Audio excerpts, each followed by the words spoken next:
My daughter called me crying, saying 6 grown women had surrounded her in public, and what they were accusing her of was so disgusting.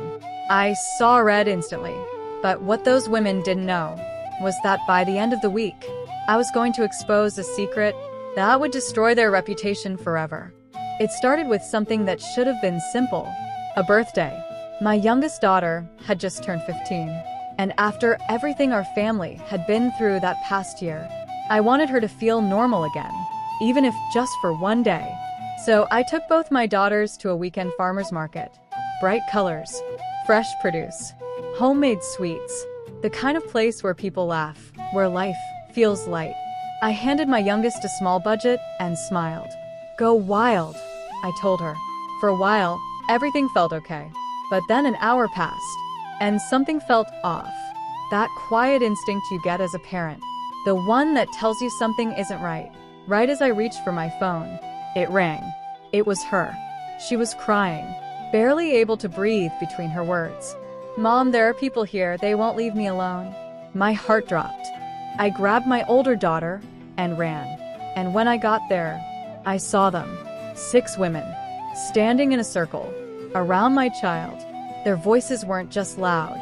They were sharp, accusing, judgmental.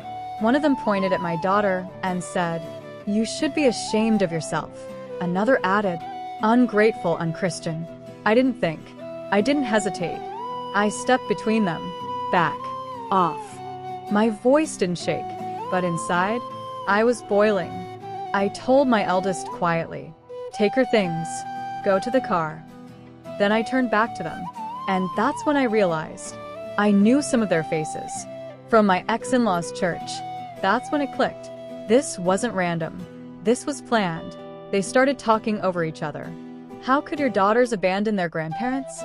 They should be taking care of their poor orphan brothers. Orphan brothers. Those words hit like a punch, because those brothers were the result of my ex-husband's affair. The affair my daughters had discovered.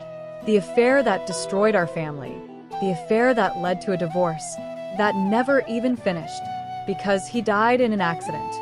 And somehow, these women were blaming my daughters, calling them selfish, cruel, even responsible for his death. Something inside me snapped. I didn't yell at first. I spoke slowly, carefully. "You don't know what you're talking about." But they didn't stop. They doubled down. And that's when I let them have it. Every lie, every insult, I threw it right back at them. Eventually, the scene got so loud. Security asked all of us to leave. But even as I walked away, they followed, like vultures. That night, after my daughters finally fell asleep, I sat in the dark, replay after replay in my mind. Something wasn't right. So I reached out to someone I trusted from that church, and what he told me made everything clear. My ex-mother-in-law had been lying, not just small lies.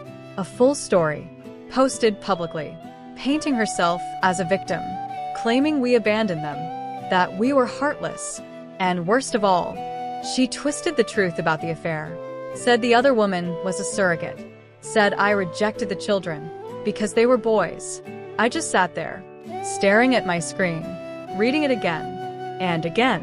My hands started shaking, not from sadness, from anger. That was the moment, the exact moment. I decided I wasn't going to argue. I wasn't going to defend myself. I was going to show the truth. The next morning, I went to a print shop, and I printed everything. Photos, messages, emails, proof of the affair, proof of the lies, proof of the harassment, even the messages where they called my daughters bastards. I didn't rush.